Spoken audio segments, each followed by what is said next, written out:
Easy for her to live. We don't abuse any of the prophets. We ask her to believe in additional one or additional two. But the vice versa, when a Muslimah goes to a Christian family or a Jewish family, there, these people, they don't believe in Muhammad Sallallahu Alaihi Wasallam.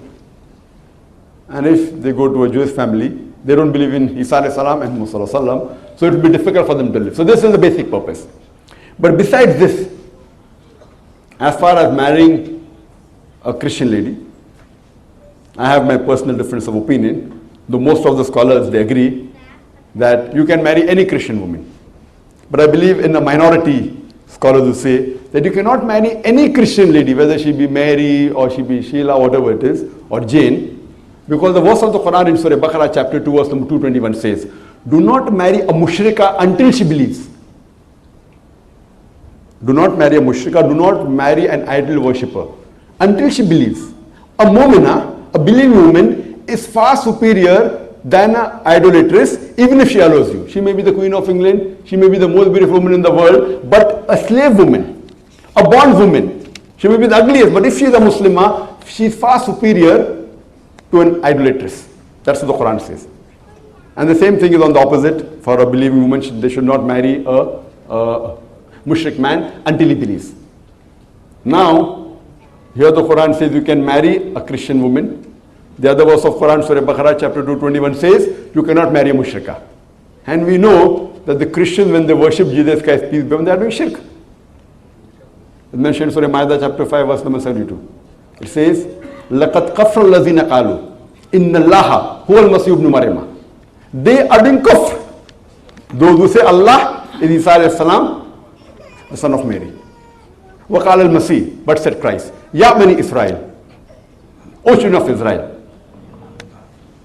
Ubudullah, worship Allah, Rabbi wa Rabbakum, who is my Lord and your Lord. Inno may shirk billah. Anyone who associates partners with Allah, faqad haram Allah al-Jannah. Allah will make Jannat haram for him. Wa ma'wahu an-nar.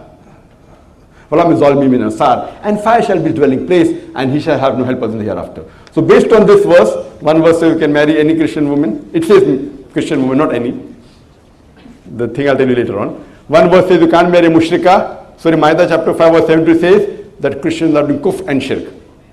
So isn't there a contradiction? The reply is given in Surah Al-Imran chapter 3 verse 110, which says that min humul mu'minuna wa aksumul fasikun. Among the Ahli Kitab, there are some who are mu'min, but the majority are perverted transgressors. So according to my research, I believe in those minority scholars who say you can marry a Christian woman who's a mu'mina. Because the verse says marry a modest Christian woman. It doesn't say Ahli Kitab who are modest, the complete verses.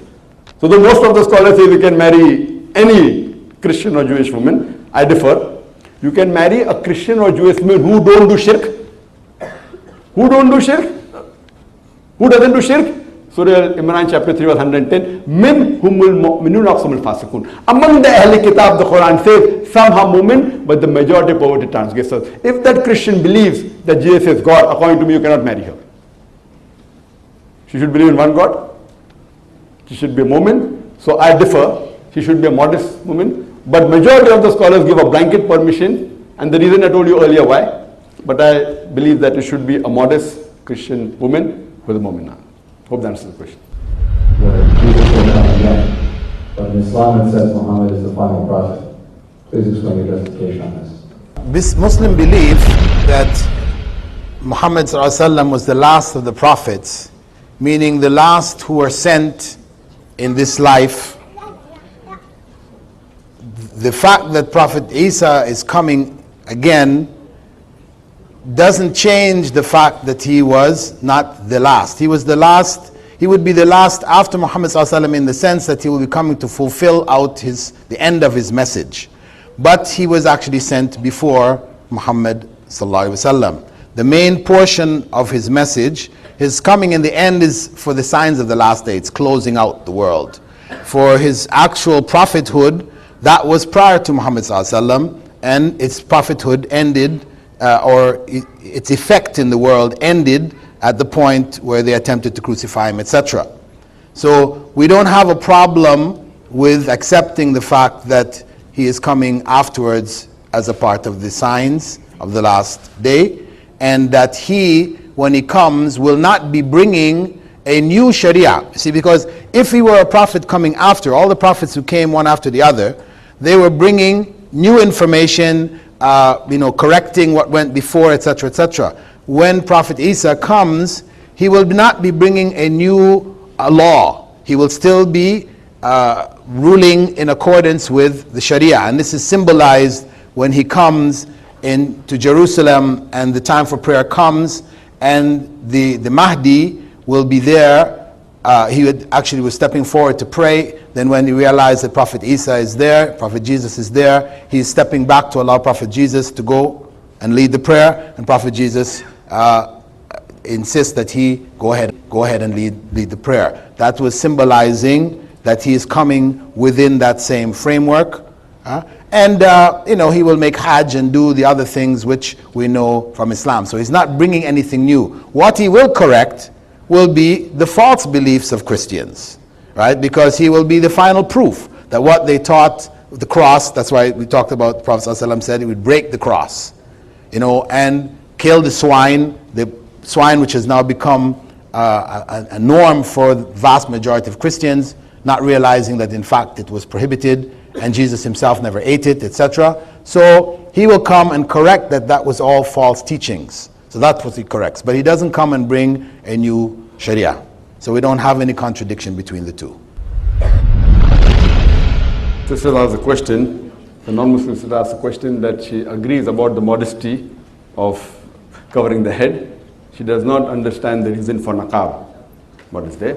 And regarding the modesty and covering the hair, you find besides in the Quran and the Sahih Hadith, you find several references in Hindu scriptures as well as the Christian scriptures.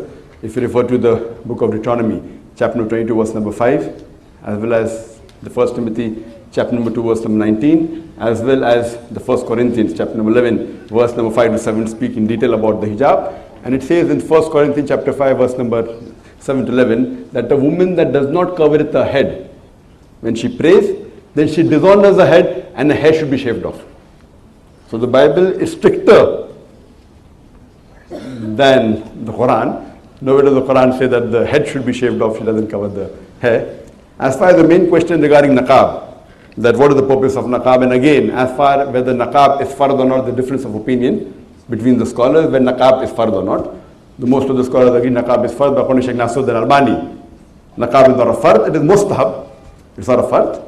And I also agree with the view of Sheikh Nasruddin Albani, where he gives his logical proof by quoting Sahih Bukhari and Sahih Muslim and various hadith and the verse of the Quran, that no verse of the Quran says that the niqab is fard. Though those scholars do try and prove from Surah Nur chapter 24 verse number 31 and from Surah Ahzab chapter 33 verse 59 about the fard of niqab, but I do agree with the way Sheikh Nasruddin Albani puts it, that niqab is not fard.